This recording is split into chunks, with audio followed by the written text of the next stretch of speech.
ஓடி விளையாடு ஓய்ந்திருக்கலாகாது. அதுக்கு தான் சூப்பர் சரவணா ஸ்டோர்ஸ்ல சம்மருக்கு ஆடைகள் வாங்கும் போது அவுட்டோர் கேம்ஸ் ஃப்ரீ. ஓடு ஆடு விளையாடு. சூப்பர் சரவணா ஸ்டோர்ஸ் சம்மர் கோடையை கொண்டாடலாம். ஒப்பீனியன் தமிழ் பார்வையாளர் அனைவருக்கும் வணக்கம். இன்றைய நேர்காணலில் நம்மோடு இணைந்திருப்பவர் மூத்த பத்திரிகையாளர் திரு தராசசாமி அவர்கள். சார் வணக்கம். வணக்கம் யாசிர். சார், தேர்தல் முடிந்து தேர்தலுக்கு பிந்தைய கருத்து கணிப்புகள் என்பது வெளியாகி இருக்கு.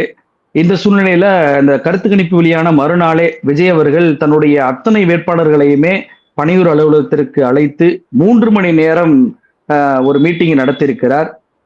தேர்தல் முடிவு காலத்துல என்னென்ன பண்ணணும், முடிந்தவுடன் வெற்றி பெற்ற வேட்பாளர்கள் அத்தனை பேருமே இமிடியட்டா எங்க இருந்தாலும் நம்ம பணியூர் ஆபீஸ்க்கு வந்துடணும், உங்களுக்காக நான் காத்திருப்பேன், இது ஒரு எச்சரிக்கை அப்படின்னு சொல்லியிருக்கிறார். விஜயுடைய இந்த வேட்பாளர்கள் அத்தனை பேரும் பணியூர் ஆபீஸ்க்கு வர வைப்பதை எப்படி புரிந்து கொள்வது? அவருக்கு ஒரு பயம் இருக்குங்க, கட்சி மாறிடுவாங்க, இல்லைன்னா வேற யாராவது போஸ்ட் பண்ணிடுவாங்க. இப்போ உதாரணமா ஒரு 5 எம்எல்ஏ ஜெயிச்சாங்க, அதிமுக இழுத்துக்கலாம், திமுக இழுக்காது, அதிமுக இழுத்துக்கிடலாம்னு நினைக்கலாம். ஒரு ரியல் சிக்கல் என்ன அப்படின்னா, கட்சி தாவல் தடை சட்டம் அந்த இடத்துல கட்டுப்படுத்தாது விஜய். அது விஜய்க்கான சிக்கல். சட்டமன்ற கட்சி எப்போ செட் ஆகுதோ அப்போதான் கட்சி தாவல் தடை சட்டம் வரும். இப்போ நீங்க என்ன ஸ்டேஜில் இருப்பீங்க அப்படின்னா, வின்னிங் சர்டிஃபிகேட் வாங்கின ஸ்டேஜில் இருப்பீங்க. சட்டமன்றத்துக்குள்ள நீங்க காலடி எடுத்து வைக்கும்போது வின்னிங் சர்டிஃபிகேட் தான் உங்களோட ஆதாரம், ஜெயித்ததற்கான சான்றிதழ். அப்பதான் நீங்க எம்எல்ஏ. இல்லைன்னா எப்படி சட்டமன்ற அலுவலகம் உங்களை எம்எல்ஏ எப்படி ரெகனைஸ் பண்ணோம்? அதுக்கு பிறகு நம்ம ஒரு சட்டமன்ற கட்சி கூட்டம் போட்டு யார் தலைவர் அப்படி நம்ம தேர்ந்தெடுக்கலாம். எம்எல்ஏக்குள்ளேயே ஒருத்தரை தேர்ந்தெடுக்கலாம், இல்லை வெளியில தேர்ந்தெடுப்பாங்க, ஒரு கொறடா தேர்ந்தெடுப்பாங்க. சட்டமன்ற கட்சி தலைவருங்கிற அங்கீகாரம் உங்களுக்கு வேணும்னா ஒரு குறிப்பிட்ட சதவீதத்துல எம்எல்ஏ இருக்கணும். உதாரணமா 1989 27 சீட்டு அன்றைய அதிமுக மூப்படா தலைமையிலான காங்கிரஸ் 26 சீட்டு, 26 25, ஒரு சீட்டு தான் கம்மி. ஆனா எதிர்கட்சி தலைவர் ஆனது ஜெயலலிதாமா, மூப்பனரை ஆகல. இது நம்மளோட லா அப்படிதான். அப்போ 2/3 எம்எல்ஏக்கள் அவங்க ரிவோல்ட் பண்ணா கட்சி தாவல் தடை சட்டம் கட்டுப்படுத்தாது. 2/3 நம்பர் வேணும். ஒண்ணு, வின்னிங் சர்டிபிகேட்டோட போய் வேற கட்சிக்கு போயிட்டா என்ன பண்ணுவீங்க? ஒண்ணும் பண்ண முடியாதுல்ல. நீங்க இப்ப வின்னிங் சர்டிபிகேட்டோட இப்ப வேற ஏதோ கட்சிக்கு போயிட்டாங்க அப்படின்னா அவங்க கட்சி எம்எல்ஏவா மாறிடுவாரா சார்? விஜயால கட்டுப்படுத்த முடியாதா? அதாவது வின்னிங் சர்டிபிகேட்ல இருக்குங்க, டிவிகேன்னு இருக்கும், இல்லைன்னு சொல்லலாம். வின்னிங் சர்டிபிகேட்டோட வேற கட்சிக்கு போறாரு, கட்சி தடை சட்டத்துக்குள்ள இவர் டிஸ்குவாலிஃபை பண்ணணும்னு நம்ம சொல்றோம். முடிவெடுக்க வேண்டியது சபாநாயகர். அவர் முடிவெடுப்பாரான்னு தெரியல, இல்ல கோர்ட்டுக்கு போகலாம். கோர்ட்டுக்கு போகும்போது சட்டமன்ற கட்சிங்கிற ஒரு அமைப்பு இல்லாம இருக்கும். அதனாலதான் அவர் எல்லாரையும் வர சொல்றாரு. யாராவது ஜெயிச்சாங்க அப்படின்னா சட்டமன்ற கட்சி கூட்டத்தை அவர் பணியூர் அலுவலகத்துல அன்னைக்கே கூட்டிடுவாரு. அவர் சேஃப்டி பண்ணிக்கிறாருங்க. ஆரின் அதர் வேர்ட்ஸ், அவ்வளோ எம்எல்ஏக்கள் வருவாங்களாங்கிறதுலாம் சந்தேகத்துக்குரிய விஷயம். பட் யாரோ சொல்லியிருக்காங்க இந்த மாதிரி சர்டிஃபிகேட் இல்லாம சர்டிஃபிகேட்டோட வேற கட்சிக்கு போயிட்டா என்ன பண்றது? அடிப்படை சிக்கல் என்னங்க, விஜய் கட்சியில ஒரு 100-120 வேட்பாளர்கள் வேற கட்சிக்காரங்க. கூபகிருஷ்ணன் யாரு? அப்புறம் லால்குடியில அதிமுக மினிஸ்டருங்க, எக்ஸ் மினிஸ்டர். 100 பேர் 120 பேர் வேற கட்சிக்காரங்க. அவங்க லாயல்ட்டி எங்க இருக்கும்? அவங்க பழைய கட்சியில இருக்கும்ல, அவங்களுக்கு நல்ல கான்டாக்ட் இருக்கும்ல, பழைய கட்சியில கான்டாக்ட் இருக்கும்ல. அது போக மற்றவங்க நடைமுறைக்கு வர புதுசு யங்ஸ்டர்ஸ் நிறைய பேர் இருக்காங்க, அவங்க கேண்டிடேட்டா இருக்காங்க. ஒருவேளை அவங்க தொகுதியில் அவங்களுக்கு செல்வாக்கு இருந்து ஜெயிச்சிட்டாங்க அப்படின்னா சரி. தாவேகாவை பொறுத்த வரைக்கும் அது எப்படி இருக்குன்னா, அந்த காலத்துல நாடக சபாக்கள் இருக்கும். விஜய ஆனந்த அர்ஜுன வினோத நாடக சபா அப்படின்னு பேர் வச்சிங்கன்னா அது இன்னைக்கு 2026 விஜய் கட்சிக்கு பொருந்தும். அது ஒரு நாடக சபா மாதிரி தான் இருக்கு, முதல்ல இருந்தே அப்படிதாங்க இருக்கு. ஆதவ அர்ஜுன் இருக்கிற பேட்டியெல்லாம் பார்த்தீங்கன்னா ரொம்ப காமெடியா இருக்கு. ஒரு சிஃபாலஜிஸ்டும் ப்ரிடிக்ட் பண்ண முடியாது அப்படின்றாரு. யாரோ ஒருத்தங்க ப்ரிடிக்ட் பண்ண வச்சுதானே தாவேக ஆட்சி அமைக்கும் நீங்க சொல்லிட்டு இருக்கீங்க. அப்புறம் அவெல்லாம் நீங்க ப்ரிடிக்ட் பண்ண முடியாத தேர்தல் நிபுணர் ஆயிட்டாரா? சரி, எல்லா சிஃபாலஜிஸ்டும் ப்ரிடிக்ட் பண்ண முடியும். ப்ரிடிக்ஷன் நடக்குதா நடக்கலையாங்கிறதான் பாயிண்ட். கணிப்புகள் தவறலாம்ல, எவ்வளவு பெரிய பெரிய ஆட்கள் கணிப்புகள் தவறி இருக்கு, தவறக்கூடாதுன்னு என்ன இருக்கு? பர்சன்டேஜ் பேசிஸ்ல கணிப்பு கொண்டு வர்றதுதான். சிவாலஜிஸ்டேவா நேரா போய் களத்துக்கு போய் எடுக்காரு. நீங்க உங்களுக்கு கீழே இருக்க ஆளை வச்சு தானே பாக்குறீங்க. இப்ப அவங்க மிஸ்டேக் பண்ணியிருந்தாங்கன்னா என்ன பண்ணுவீங்க? அந்த மிஸ்டேக்ஸ் எல்லாம் களையிறதுக்கு நீங்க ஏதாவது வச்சிருப்பீங்க. ஒரு மேன்மேடு மிஸ்டேக் இருக்கும், அதை கவுண்டர் பண்றதுக்கு இன்னொரு மெத்தட் நம்ம வச்சிருப்போம். அதையும் தாண்டி வரலாம். அப்போ ப்ரிடிக்ட் பண்ண முடியாத எலெக்ஷன் அப்படிங்கிறதுலாம் எதுவுமே கிடையாதுங்க. எல்லா எலெக்ஷனையும் ப்ரிடிக்ட் பண்ணலாம், ப்ரிடிக்ஷன் நடக்காம போகலாம், அவ்வளவுதான். ஸோ இப்போ ஆதவ் பேசுறது ஒரு நாடக சபா இருக்கிற அந்த காலத்து பால நாடக சபாக்களில் இருக்கிற ஒரு பாகவதர் பேசுற மாதிரிலாம் இருக்கு, பாலிட்டிஷியன் பேசுற மாதிரி இல்லையே. இதுதான் அவரோட சிக்கல்ங்க. சார், இப்போ தேர்தலுக்கு பிந்தைய கருத்து கணிப்புகள்ல ஒரே ஒரு கருத்து கணிப்பு, ஆக்சிஸ் மை இந்தியா 98 சீட்ல இருந்து 120 சீட் வரைக்கும் தாவேகா வந்து வெற்றி பெற்று ஆட்சி அமைக்கும் அப்படின்றாங்க. மற்ற கருத்து கணிப்புகள்லாம் 20 சீட் கொடுக்கறதே பார்க்குறோம், 10 சீட் கொடுக்கறதே பார்க்குறோம். சில பேர் வந்து 1 to 6 மட்டும் தான் அவங்க வெற்றி பெறுவாங்க அப்படின்னு சொல்லி சொல்றாங்க. சில பேர் வந்துட்டு 60 சீட்டுகள் வந்து வெற்றி பெறுவாங்க, தொங்கு சட்டசபை அமையும் அப்படின்ற பார்வை வைக்கிறாங்க. இதுல 2 விஷயத்த நான் வைக்கணும்னு நினைக்கிறேன். விஜய் கட்சிக்கு 60 சீட்டு 90 சீட்டு வெற்றி பெறுவதற்கான வாய்ப்புகள் இருக்கிறதா?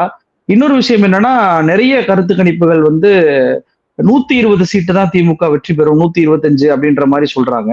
அப்போ இது வந்து பெரும்பான்மை என்பது திமுகவுக்கு தனித்து கிடைக்காம போயிடும், கூட்டணி ஆட்சி தான் அமையும் அப்படின்ற மாதிரியும் அந்த கருத்து கணிப்புல இருந்து சில பார்வையில் வைக்கப்படுது. நீங்க எப்படி பாக்குறீங்க இந்த தேர்தலுக்கு பிந்தைய தேர்தல்? தொங்கு சட்டசபையெல்லாம் கிடையாதுங்க, பொங்கு சட்டசபை. அதாவது திமுக எம்எல்ஏக்கள் பொங்கி வழியக்கூடிய ஒரு சட்டமன்றம், அப்படிதான் இது அமைய போகுது. வேணா பாருங்க. என்ன காரணம்னா, எக்ஸிட் போல் வாக்களித்தோர் சர்வே. வாக்களித்தோர் சர்வே நாங்களா எப்படி நடத்துவோம் அப்படின்னா, இல்ல உலகம் பூரா இருக்கிற மெத்தட் என்ன அப்படின்னா, வாக்கு சாவடிகளை நீங்க ரேண்டம் நம்பர் டேபிள்ல செலக்ட் பண்ணணும். ரேண்டம் நம்பர் ஜென்ரேட்டர்லாம் இப்போ வந்துருச்சுங்க நியூ டெக்னிக்ல. நாங்க அந்த காலத்துல மேனுவல்ல பண்ணும்போது ரேண்டம் நம்பர் டேபிள் வச்சு ஒரு 50,000 சட்டமன்ற இது வாக்கு சாவடி இருக்கு, போலிங் பூத் இருக்கு அப்படின்னா, இல்ல 30,000 இருக்குன்னா, ரேண்டம் நம்பர் டேபிள்ல நம்ம சாம்பிள் சைஸுக்கு ஏற்ற மாதிரி ஒரு 100 200 செலக்ட் பண்ணி அதுல வந்து நம்ம ஆட்களை அனுப்பி ஓட்டு போட்டுட்டு வெளியில வர்றவன்ட்ட 2 கேள்விதான், திமுகவா டிவிகேயாங்கிற மாதிரி. திமுக யாருக்கு ஓட்டு போட்டீங்க ஒரு கேள்வி, போன முறை யாருக்கு ஓட்டு போட்டீங்க 2வது கேள்வி, இவ்வளவுதான். போன முறை யாருக்கு ஓட்டு போட்டீங்க நம்ம ஏன் கேட்கறோம்னா, அப்பதான் வந்து ஸ்விங்கை அனலைஸ் பண்ண முடியும். திமுக இருந்து இத்தனை சதவீதம் பிரிஞ்சிருக்கு, அதிமுக இருந்து இத்தனை சதவீதம் பிரிஞ்சிருக்கு, ஸ்விங்கு. இதே மெத்தேடு பினராயி ராயெல்லாம் இதுதான் கடைபிடிச்சாருங்க. எனக்கு வந்து நான் 78 79 டல்லாஸ் ஸ்கூல் ஆஃப் ஜேர்னலிசத்துல இதுதான் எங்களுக்கு சொல்லி கொடுத்தாங்க. நான் 89ல இதே மெத்தட்ல தான் எக்ஸிட் போல் பண்ணேன். எக்ஸிட்னா என்னங்க அர்த்தம்? தியேட்டர்ல எக்ஸிட்னு போட்டிருப்பான், அது என்ன அர்த்தம்? வெளியேறும் வழி தானே. வாக்கு சாவடியில இருந்து வெளியேறி வர்றவன்ட்ட கேள்வி கேட்டா தான் நீங்க எக்ஸிட் போல. அவன் வீட்டுக்கு போன பிறகு 2 நாள் கழிச்சு நீங்க சௌரியமா ஒரு பேப்பர் எடுத்துட்டு போய், ஐயா இதுல கேள்விக்கெல்லாம் பதிலாம் இருக்குன்னு போட்டீங்கன்னா, அவன் யோசிச்சு மாத்தி பதில் சொல்லுவான். அது எக்ஸிட் போல் கிடையாது. மீண்டும் அது ஒரு ஒப்பீனியன் போல். அது ஒரு ஸ்டேஜ்ல நடத்துறீங்க, அடுத்த ஸ்டேஜ்ல ஒப்பீனியன் போல் நடத்துறீங்க, அப்புறம் ஒரு கடைசி ஸ்டேஜில் நடத்துறீங்க. இதை தாண்டி எதுவும் கிடையாது. சரி, இன்னொரு லாஜிக்கலான கேள்வி. நம்ம நாட்டில் தேர்தல் பல கட்டமா நடக்குது. பல கட்டமா நடக்கும்போது கடைசி கட்டம்னு ஏதோ ஒரு மாநிலம் வரும். அந்த மாநிலத்தில் 2 கட்டமாவோ 3 கட்டமாவோ நடக்கும். கடைசி கட்டம் 1 நடக்கும். உதாரணமா வெஸ்ட் பெங்கால் இப்போ முடிஞ்சது. 50% தொகுதியில வந்து 2ஆம் கட்ட தேர்தல் 6 மணிக்கு முடியுது. 6:30 மணிக்கு நீங்க எப்படி வந்து அந்த மாநிலத்துக்கு எக்ஸிட் போல் போட முடியும்? அப்படின்னா 50% ஏற்கனவே ஓட்டு போட்டு தான் நீங்க கேட்டிருக்கீங்க. 50% ஓட்டே இன்னும் போடல. ஏன்னா அவன் போட்டு நீங்க அவன்கிட்ட கேள்வி கேட்டு நீங்க மறுநாள் தானே போக போறீங்க அவன்கிட்ட கேள்வி கேட்க, இல்ல அதுக்கு அடுத்த நாள் தானே போக போறீங்க. அப்ப அவன்கிட்ட எப்ப கேள்வி கேட்டு எப்ப நீங்க டேபிளேட் பண்ணி எப்ப கொடுக்க முடியும்? இங்க 6 மணிக்கு தேர்தல் முடியுது, அங்க இன்னும் கொஞ்சம் பேர் கியூல நின்றுட்டு இருக்கான் டோக்கனை வாங்கி வச்சுக்கிட்டு நீங்க எக்ஸிட் போல் போட்டீங்க 30% 20%. என்ன இது லாஜிக்கு? அப்ப இது எக்ஸிட் போலானா இல்ல, ஒப்பீனியன் போலா அதோட நீட்சியானா ஆமா. அப்ப இது வந்து நீங்க திருப்பி பிஞ்ச் ஆஃப் சால்ட் தான். ஏன் வந்து இப்படி சொல்றாங்க? சரி, டிவிகே இல்ல விஜய் அது யாருன்னா, ஒண்ணு இளைஞர்கள் இவங்கெல்லாம் ரைட்டு, அதை நான் அக்ரி பண்ணிக்கிறேன். இன்னொன்னு திமுக மீது ஒரு பெரிய வெறுப்புணர்வு கொண்டவர்கள். அதே நேரத்தில் அவங்களுக்கு பிஜேபி எல்லாம் ஜெயிக்காதுங்கன்னு ஒரு எண்ணம் இருக்கு. அதிமுக ஜெயிக்குமா தோக்குமான்னு ஒரு சந்தேகம் இருக்கு. அப்படின்னா விஜய்க்குன்னு சொல்லி வைக்கிறாங்க அவங்க. இந்த ஒரு நீங்க தெளிவா பார்க்கலாம். இன்னொரு மைண்ட் செட் என்னன்னா, கொஞ்சம் அப்பா அம்மா இல்லை தாத்தா பாட்டி அவங்க பிள்ளைகள் நச்சரிக்குதுங்க, சரி நான் போட்டுறேன்னு சொல்லிட்டு உள்ள போய் மாத்தி ஓட்டு போடுறாங்க. வெளியில வர்றீங்க, நீங்க ஒரு கேள்வித்தாளை வச்சுட்டு நீங்க யாருக்கு ஓட்டு போட்டீங்கன்னு கேக்குறீங்க. சுத்தி பிள்ளைகள்லாம் உட்காந்துருக்காங்க. அவங்க என்ன சொல்லுவாங்க? உள்ள போய் ஓட்டு போட்டதை சொல்லுவாங்களா? இல்ல குழந்தைகள் யாருங்க வந்து நம்ம பேர பிள்ளையையும் பேத்தியையும் பாதிக்க முடியும்? அப்ப அவங்க அப்படித்தான் சொல்றாங்க. இது ஏன் ஃபெயிலியர் ஆகுதுன்னா இதனாலதான் இது ஃபெயிலியர் ஆகுது. ஏன் வந்து குப்தா குமுறி குமுறி அழுதாரு 2024 தேர்தல்ல? மோடி 400 சீட்டு எடுப்பேன்னு சொல்லிட்டு 240 சீட் எடுத்த சொன்னப்ப 400 சீட் எடுப்பேன்னு சொன்ன குப்தா ஏன் குமுறி குமுறி அழுதாரு? ஏன்னா இதுதான் இந்தியாவோட ப்ராப்ளம். இந்தியாவில் வந்து நம்ம பலகட்ட தேர்தல் வந்து இப்போ உதாரணமா யூஎஸ்ன்னு எடுத்தீங்கன்னா பலகட்ட தேர்தல் கிடையாதுங்க. பிரசிடென்ட் எலெக்ஷன் எல்லா இடத்துலையும் வந்து ரெண்டாவது அங்க வந்து வாக்காளர்கள் பதிவு செய்யணும். இங்க நமக்கு வாக்களித்தல் நம்ம உரிமை. நீங்க வந்து சிட்டிசனா இருப்பீங்க, வாக்காளராக இருக்க வேண்டிய அவசியம் இல்லை. வாக்காளராக பதிவு செய்யும் போதே உங்க விருப்ப தேர்வு வேற இருக்கு. நீங்க டெமோக்ராட்டா, ரிபப்ளிகனா இல்ல நியூட்ரலா விருப்ப தேர்வு இருக்கு. அப்போ இதெல்லாம் வச்சு நம்ம கணக்கு போடும்போது அங்க கொஞ்சம் ஈஸிங்க. இங்க எப்போதுமே அது கடினம். பலமுனை போட்டின்னு வரும்போது ஒரு குறிப்பிட்ட கான்ஸ்டிடுவன்சில ஒரு குறிப்பிட்ட நம்பர் ஆஃப் ஓட்டு பிரியும் போது 4th கார்னர்ல ஒரு 10 ஓட்டு, 3rd கார்னர்ல ஒரு 20 ஓட்டு, அப்புறம் ஒரு 2nd கார்னர், அப்புறம் ஒரு 1st கார்னர்னா 1st கார்னர் வந்து வெறும் 1% எல்லா தொகுதியும் ஜெயிச்சிருவாங்க. 200 தொகுதியும் ஜெயிச்சிருங்க. அப்படி பார்த்தா என் கணக்கு வந்து 150 180 தொகுதி திமுக ஜெயிக்குங்கிறது. இப்ப இவங்க சொல்ற டிவிகே கணக்கை பார்த்தா 200 சீட்டு திமுக ஜெயிக்குமோன்னு எனக்கு சந்தேகம் இருக்கு. ஏன்னா டிவிகே வந்து 20% ஓட்டு வாங்குச்சு அப்படின்னா 100 வாக்காளர்கள் வாக்குப்பதிவு செய்திருக்கிற ஒரு தொகுதியில் 20% ஒருவர் வாங்கினால் யார் ஜெயிப்பா? 30% வாங்கினவங்க ஜெயிச்சிருவாங்கல்ல. அப்ப நீங்க பலமுனை போட்டி நிலவிய போது என்ன ரிசல்ட் வந்ததுன்னு நீங்க அனலைஸ் பண்ணணும். பட் எக்ஸிட் போல்ல அதெல்லாம் அனலைஸ் பண்ண முடியாது அவங்களுக்கு. அவர் என்ன சொல்றாரு, 44,000 பேர் நாங்க வந்து கேட்டோன்றாரு எக்ஸிட் போல் குப்தா. பிராக்டிகலா அது எப்படி இருக்கணும்? நாங்க 75,000 போலிங் பூத்ல 1% அப்படின்னு எடுத்தா கூட இல்ல 0.5% எடுத்தா கூட ஒரு 300 போலிங் பூத்து. ஏன்னா இங்க டைம் இருக்குங்க. நாடு முழுவதும் தேர்தல் நடக்கல, ஒவ்வொரு மாநிலத்திலையும் நடக்குது, தமிழ்நாட்டில் தனியா இருக்குது. அப்படின்னா 75,000 போலிங் பூத் இருக்கிற ஒரு மாநிலத்துல குறைஞ்சபட்சம் நீங்க ஒரு 200 போலிங் பூத்லயாவது ஆள் நிறுத்தி அவங்க வாக்களித்துட்டு வெளியில வரும்போது அவங்ககிட்ட கேள்வி கேட்டு தொகுத்தீங்கன்னா ஓரளவுக்கு அது சரியா வரும். நீ அப்படி செய்யலைங்க. அது இந்த எக்ஸிட் போல் டோட்டலா ராங்க. நான் இந்த எக்ஸிட் போல்ல இருந்து ஒண்ணு எடுத்துக்கிறேன். என்னன்னா விஜய்க்கு ஓட்டு பதிவு கூட இருக்கோ அப்படிங்கிற ஒரு சந்தேகம். நான் வந்து 8 to 12 தாங்க என் கால்குலேஷன். அப்ப என் கால்குலேஷனை தாண்டி போச்சுன்னா என்ன அப்படின்னு நான் யோசிச்சு பார்த்தேன். நான் 12% மேக்சிமம் வச்சுதான் நான் 150 இருந்து 180ன்னு நினைச்சேன் திமுக அணிக்கு. அது 20% வந்துச்சு அப்படின்னா திமுக அணிக்கு கூடும். சில இடங்கள்ல அதிமுகவின் வெற்றியா மாறிடும். ஓகே, இது விஜய்க்கு தெரிந்து விட்டதா? ஏன்னா அவர் வந்துட்டு இப்ப ரிசார்ட் பாலிடிக்ஸ் அப்படின்றது வெற்றி பெறக்கூடிய அணி வந்து இது வரைக்கும் செஞ்சு பார்த்ததில்லை. ஓரளவுக்கு எம்எல்ஏக்கள் வருது அப்படின்ற அணிகள் வந்துதான் தங்களுடைய எம்எல்ஏக்களை பாதுகாக்கணும் அப்படின்னு நினைப்பாங்க. அந்த எண்ண ஓட்டத்துக்கு விஜய் வந்துட்டாரா? ஏன்னா வெற்றி பெற்றவுடன் நான் வந்து மக்களை சந்திப்பேன் என்று சொன்ன விஜய் இப்ப ரிசல்ட் என்னவாக இருந்தாலும், வெற்றியோ தோல்வியோ என்னவாக இருந்தாலும் நான் மக்களை சந்திப்பேன் அப்படின்ற வார்த்தையை பயன்படுத்தி இருக்கிறார். விஜய்க்கு ரியாலிட்டி புரிஞ்சிருச்சு அப்படின்னு சொல்லி பார்க்கலாமா? ரிசல்ட் பாலிடிக்ஸ் எப்படி பாக்குறீங்க விஜய்யோட? அவர் ரிசல்ட் பாலிடிக்ஸ் பண்றாருங்க. ரிசல்ட் பாலிடிக்ஸ் எல்லாம் தேர்தல் முடிஞ்சு சரி நம்ம கட்சி பேர்ல நமக்கு நம்பிக்கை இருந்துச்சு அப்படின்னா ஆட்டோமேட்டிக்கா ஜெயிச்சவன் நேரா வந்து வின்னிங் சர்டிஃபிகேட் எடுத்துட்டு நம்ம கட்சி ஆபீஸ்க்கு வந்து நம்மளை சந்திப்பாங்க. நம்ம தான் கட்சி தலைவரும், நம்மளை சந்திச்சிருவான். ரைட்டுங்களா? ஏன்னா அவனுக்கு அரசியல் எதிர்காலம் இருக்கு. இந்த தேர்தலில் அவன் ஜெயிக்கல அப்படின்னாலும் அவன் நம்ம கட்சியில் தானே இருந்தாகணும். வேற கட்சிக்கு போகலாம், ஆனா அது நம்ம கட்சிக்கு ஈக்குவலா இருக்கணும். அப்ப கூட்டணி அமைத்தல்ங்கிறது வேறங்க, அது மாறிக்கிட்டே இருக்கும். ஆனா கட்சி அமைப்புகள்ல வந்து பெரும்பாலும் அந்த கட்சியில தொடர்ந்து இருக்கவங்களுக்கு தான் அந்த அந்த ஒரு பொலிட்டிக்கல் கிரிப்பு இருக்குங்க ஊர்ல. கட்சிமாரிகளுக்கு பொதுவாக பொலிட்டிக்கல் கிரிப்பு எப்போதுமே கிடையாதுங்க. புதிய கட்சிக்கு வந்த பிறகு நம்ம மிக கடுமையா உழைச்சு அதை ஈடுகட்டணும். இப்ப அதிமுக திமுகவுக்கு வந்திருக்கிற முன்னாள் அமைச்சர்கள்லாம் இன்னைக்கு ஜொலிக்கிறாங்கன்னா என்ன காரணம்னா அதுக்கு பிறகு பெரிய உழைப்பு போட்டிருப்பாங்க அவங்க.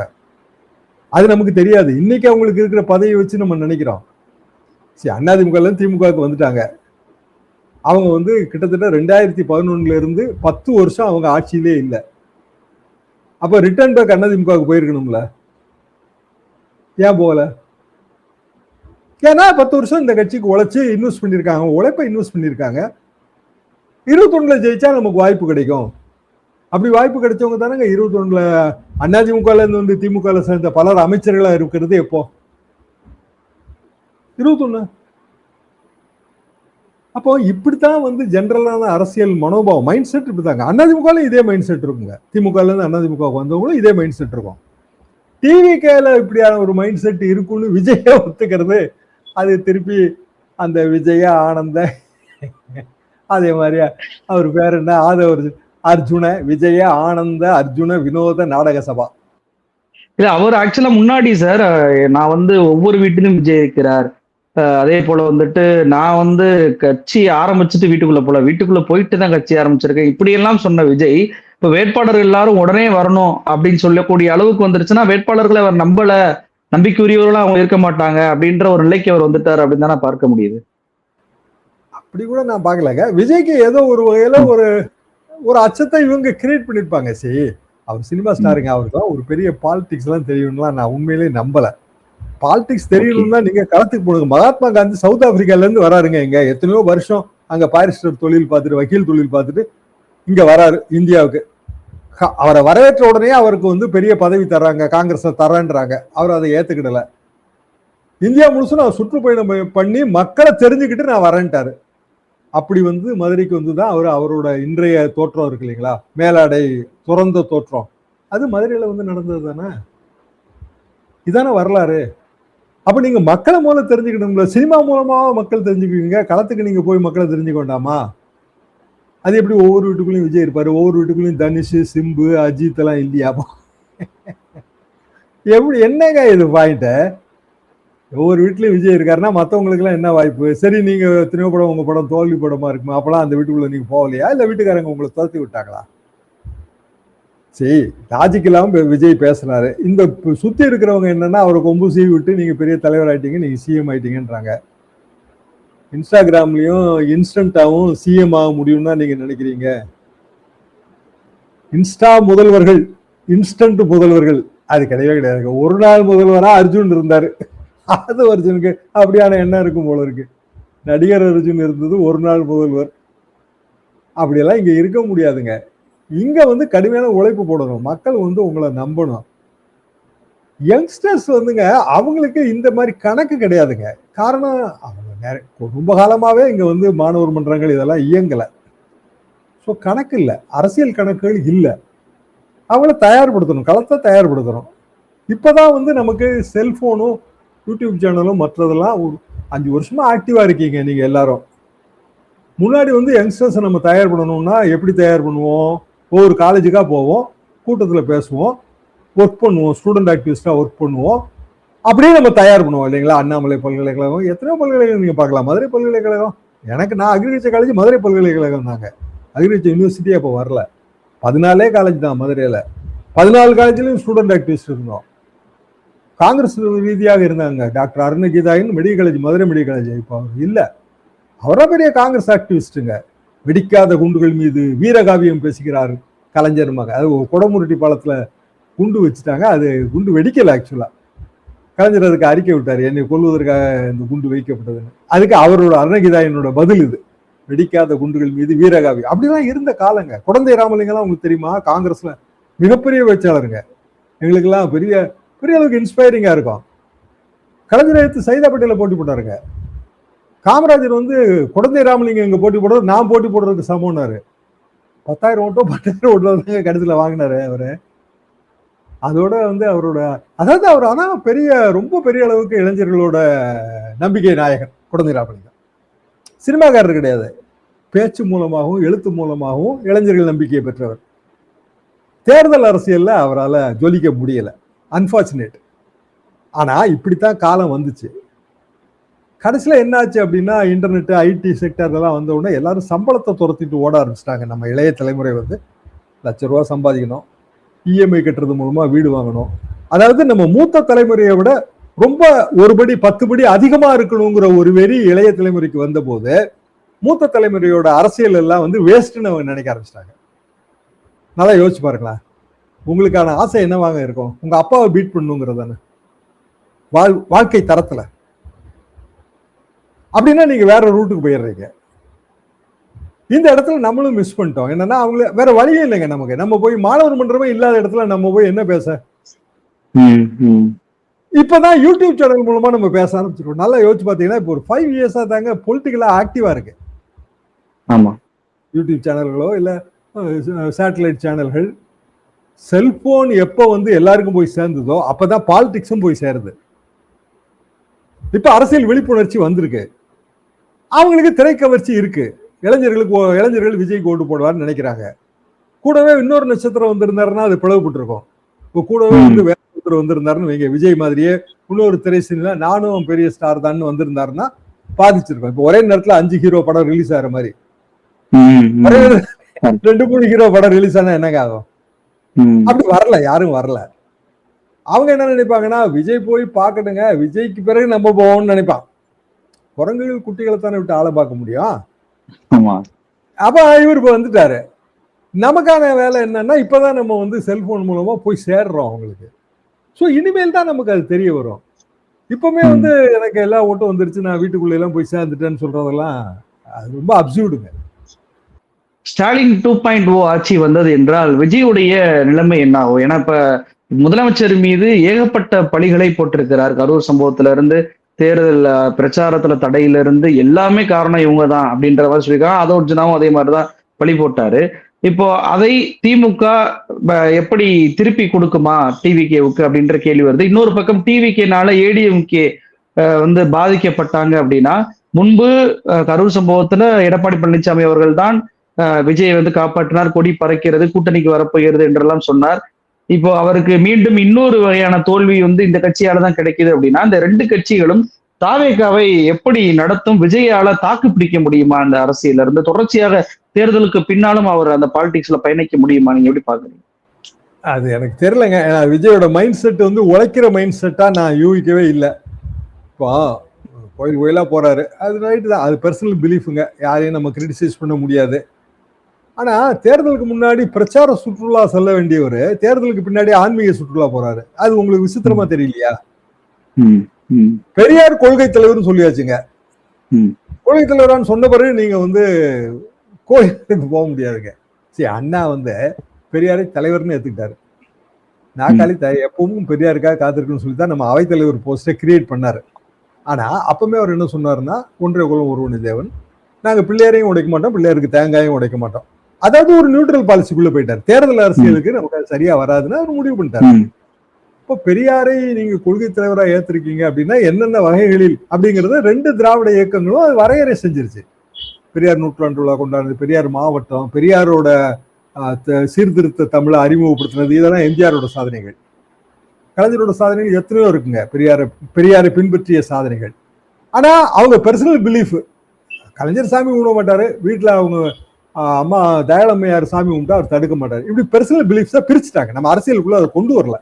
நிறைய பேர் சொல்லுவாங்க துர்கா அம்மா வந்து எல்லா கோயிலா போறாங்க, ஸ்டாலின் வந்து ஏன் வந்து இப்படி சொல்றாருன்னு. அது நம்ம முதல்ல இருந்து பிரிச்சுட்டோங்க. அப்ப இப்ப எங்க வீடுகள்லயும் அப்படித்தான் இருக்கும். நிறைய வீடுகள் நீங்க திராவிட இயக்க வீடுகள்லயும் அதை பார்க்கலாங்க.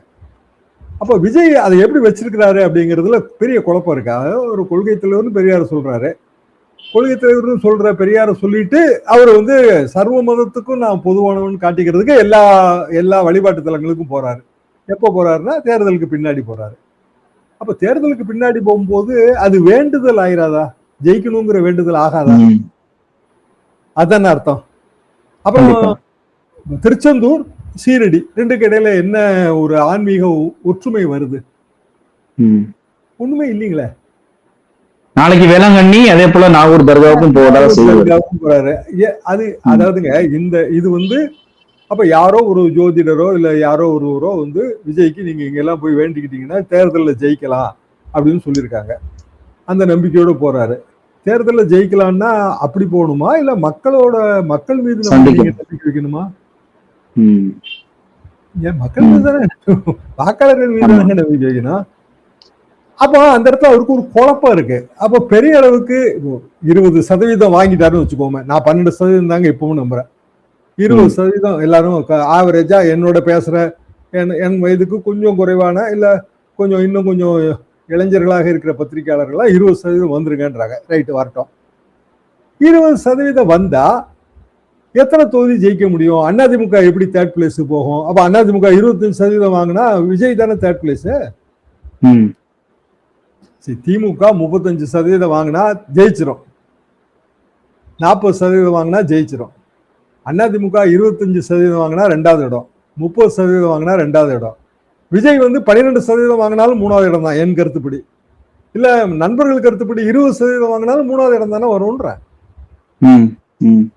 அப்போ விஜய் அவர் ஏமாற்றம் அடைஞ்சாருன்னா, அரசியல் நீடிக்காம போயிட்டாருன்னா, அப்படின்னா நமக்கு ஒரு பெரிய அனுகூலம் இருக்கு. என்னன்னா, இப்போ பொலிட்டிக்கலா இப்பதான் ஆக்சுவலாங்க எனக்கு தெரிந்த ஒரு 25 வயது 27 வயது பெண் குழந்தைகள் இதே இந்த பிளாக்ல நான் 25 வருஷமா இருக்காங்க. சின்ன பிள்ளைகள்ல இருந்து பிறந்ததுல இருந்து தெரிஞ்ச குழந்தைகள் இருக்கு, பேசுவாங்க, நல்ல ஃப்ரீயா பேசுவாங்க. அவங்க எல்லாம் பாலிடிக்ஸ் இப்பதான் உள்ளே வந்திருக்காங்க. ஆனா விஜய் ஆதரவாளர்கள். வேற சில குறுக்கு கேள்வி எல்லாம் கேட்டா அதெல்லாம் எங்களுக்கு தெரியாதுன்றவாங்க.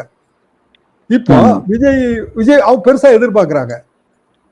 எதிர்பார்ப்பு பொய்க்கும் போது பொலிட்டிக்கலான ஆர்வம் பொய்க்காது. ஏன்னா அது நம்ம கொண்டு வந்துட்டோம். அப்ப அவங்க கொஞ்சம் கொஞ்சமா பாலிடிக்ஸை அப்ரிஷியேட் பண்ண கத்துக்கிடுவாங்க. இப்ப அவங்க பாலிடிக்ஸை அப்ரிஷியேட் பண்ணலைங்க. அரசியல்லாம் சாக்கடைங்க, அதுல யார் இருப்பா, அரசியல் போனாலே வேஸ்ட், இப்படித்தான் அவங்களோட ஜெனரல் ஒப்பீனியன் மைண்ட் செட் அப்படிதாங்க இருக்கு. எந்த கட்சியும் சரியில்லை. ஆனா தீய கட்சி நல்ல கட்சின்னு எந்த கட்சியுமே கிடையாது. எல்லா கட்சியிலும் தீயதும் இருக்கும் நல்லதும் இருக்கும். நல்லதை நம்ம இவால்வேட் பண்ணணும். மக்களுக்கு எந்த நல்ல திட்டங்கள் கொண்டு வந்திருக்காங்கிறத நம்ம அதை பகுப்பாய்வு செய்யணும். இப்போ எடப்பாடி பழனிசாமி கொண்டு வந்த 7.5% அதுல பெனிஃபிட் ஆன இளைய தலைமுறை எடப்பாடி பழனிசாமி அப்ரிஷியேட் பண்ணணும்லன்ற. ஆமா, அது எப்படிங்க பெனிஃபிட் இல்லாததா இருக்கும்? அப்போ எடப்பாடி பழனிசாமி சாதனைகள் என்ன, இன்னென்ன சாதனைகள், ஸ்டாலின் சாதனைகள் என்ன, இன்னென்ன சாதனைகள், யார் பெட்டர், யார் நம்ம லைஃபுக்கு உதவியா இருந்தாங்க, அடுத்த கட்டமா அவங்க என்ன ப்ராமிஸ் பண்ணிருக்காங்க, அதை கீப் அப் பண்ணுவாங்களா பண்ண மாட்டாங்களா, இதான கேள்வி. இப்ப விஜய் ப்ராமிஸ் பண்ணிருக்காரு, டோட்டலா பட்ஜெட் போட்டு பார்த்தாச்சு, தமிழ்நாடு பட்ஜெட் மாதிரி 10 மடங்கு பட்ஜெட் இருந்தா கூட அதை நிறைவேற்ற முடியாதுங்க அவரோட ப்ராமிஸ. அப்படின்னா என்ன, வாய்க்கு வந்ததை அளந்து விட்டு இருக்காங்க, டோட்டலே போடல. நீங்க டோட்டல் போடாமலே ஒரு கணக்கு போட்டு வச்சிருக்கீங்க. அது சாத்தியமே இல்லாத ஒரு பட்ஜெட். அப்ப இதெல்லாம் இளைய தலைமுறை எப்போ அப்ரிஷியேட் பண்ணுவாங்கன்னா, May 4th பிறகு நம்மளோட பொலிட்டிக்கல் டிஸ்கோர்ஸ்ல தான் அப்ரிஷியேட் பண்ணுவாங்க. நீங்க, நான், இல்ல நம்ம நண்பர்கள், இவங்க யூடியூப் சேனல்கள்ல இல்ல சேட்டலைட் மீடியால இல்ல பத்திரிகைகள் மூலமாக பொலிட்டிக்கல் டிஸ்கோர்ஸ் பண்ணுவோம் நம்ம. அப்போ அவங்க அப்ரிஷியேட் பண்ணுவாங்க. அப்போ இது இன்னும் கொஞ்சம் நல்ல விதமாக இருக்கும். 2026 தேர்தல் எப்படி இருந்தாலும் 2029 தேர்தலுக்கு உதவியா இருக்கும். 2029 வரைக்கும் விஜய் தாக்கு பிடிப்பாரா? தாக்கு பிடிக்கலாம். அவர் சுத்தி பொலிட்டிக்கலா ஆக்டிவானவங்க இருக்காங்க. ஆதவர்ஜுனோ மற்றவங்களும் ஆக்டிவா இருப்பாங்க. இப்போ 10% ஓட்டு வந்தா கூட பெரிய கட்சி தாங்க. அது என் கணக்கு 12% ஓட்டு வந்தா அது என்ன சாதாரண கட்சியா? கிடையாதுங்களே. 12% ஓட்டு வாங்கின ஒரு கட்சியோட கூட்டணி வைக்கிறதுக்கு நிறைய கட்சி தயாரா இருக்குமே. இப்ப 10% ஓட்டு வாங்கின விஜயகாந்தோட தானே ஜெயலலிதாமா 2011 கூட்டணி வச்சாங்க. 2011 ஜெயலலிதாமா அந்த கூட்டணி வைக்கலன்னா ஜெயிச்சிருக்க முடியுமா? இல்ல அவங்களுக்கு கீழே கூட்டணி வருமா, இல்ல அவங்களே கூட்டணிய மாறக்கூடிய சூழல் வருமா? தாவேகா தலைமையில 20% ஓட்டு வாங்கி 25% ஓட்டு வாங்கிருச்சுன்னு வைங்க, அப்போ ஜெயிக்க முடியாதுல்ல. அனாலஜியில 25% விட 35% ஓட்டு வாங்குற கட்சி ஜெயிச்சிரும்.